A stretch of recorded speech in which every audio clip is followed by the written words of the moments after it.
Hello friends, आज हम बात करने जा रहे हैं एक ऐसी राजकुमारी के बारे में जिसकी मूछें थी, यानी कि मूछों वाली राजकुमारी। यह राजकुमारी काजर है, फ्रांस की सुंदरता का प्रतीक, जिसके लिए 13 पुरुषों ने आत्महत्या कर ली थी।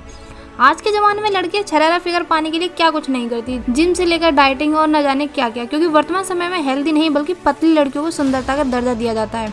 हालांकि यह भी सच है कि सुंदरता देखने वालों की आंखों में होती है। आज हम आपको एक ऐसी राजकुमारी के बारे में बताने जा रहे हैं जिसे उस वक्त के लोग बेहद हसीन और खूबसूरत मानते थे, और तो और उनके लिए किसी भी हद तक जाने को तैयार थे। हैरान करने वाली बात तो यह थी कि दिखने में वह राजकुमारी बिल्कुल भी आकर्षित नहीं थी, इसके बावजूद लोगों ने उन्हें खूबसूरती का ताज पहनाया। हम यहाँ कजर की राजकुमारी की बात कर रहे हैं।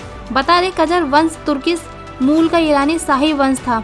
इस राजकुमारी का जन्म तेहरान में 1883 में हुआ था। उनका रंग गोरा था, लेकिन दिखने में वह बिल्कुल भी खूबसूरत नहीं थी। इस फारसी राजकुमारी का पूरा नाम जहरा खानम तदज एस सल्टानेह था। हालांकि उनमें दो खूबियां थी, और वह यह कि एक तो वह शाही वंश से ताल्लुक रखती थी, और दूसरा ये कि वह बहुत अमीर थी। और दूसरी बात यह थी कि उस समय इराक में सबसे शिक्षित महिलाओं में से एक थी। राजकुमारी जब बड़ी हुई तो पुरुष उनकी ओर आकर्षित होने लगे। हद तो तब हो गई जब उनसे शादी के लिए 145 युवकों ने उनका हाथ मांगा, और जब वह उन्हें नहीं मिली तो इसमें से 13 लोगों ने आत्महत्या कर ली थी।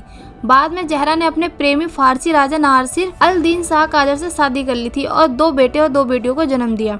राजा की भले ही 84 पत्नियां थी, लेकिन जहरा उनकी सबसे करीब मानी जाती थी। इस राजा ने एक दफा एक विदेशी व्यापारी से पूछा कि यहाँ सबसे ज्यादा वजन की औरतों को सुंदर मानने के पीछे की वजह क्या है। इस सवाल के जवाब में नासिर ने कहा कि जब हम कसाई के पास जाते हैं तो हड्डियों को खरीदना ज्यादा पसंद करते हैं या गोश्त। इस तरह से उन्होंने अपनी सोच को उस व्यापारी के सामने रखा। दरअसल उनका ऐसा मानना था कि बाहरी खूबसूरती से ज्यादा इंसान का मन ज्यादा महत्व रखता था। जहरा के साथ भी कुछ ऐसा ही था।